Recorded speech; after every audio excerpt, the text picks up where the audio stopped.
By far the majority of electronic components, wire links, diodes, LEDs, resistors, capacitors, they all have two wires. They're very, very easy for younger children to insert. But integrated circuits are a completely different kettle of fish.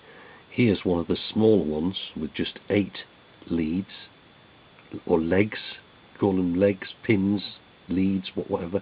And these are much more difficult for younger children to insert.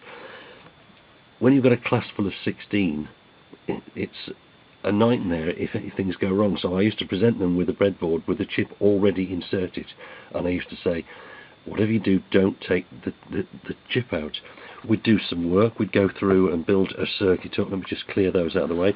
We'd build a circuit up, one component at a time, explain what it was doing, and then we'd say, just to see how much you've learnt, remove the components to see whether you can replace them following this diagram, but don't remove the chip.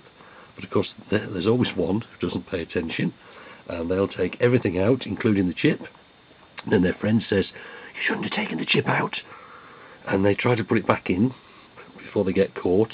And I don't know whether you can see, it's mangled. I'm not sure whether this shows up very well, but this has happened too often.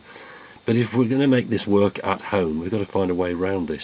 And at the end of the day, these are not the most expensive chips in the world. I would still never recommend inexperienced people trying to fit these 20-pin or 16, 18-pin chips. Microcontrollers are far more expensive to start with. So always get practice first on a simple 8-pin, very cheap chip. Practice makes perfect.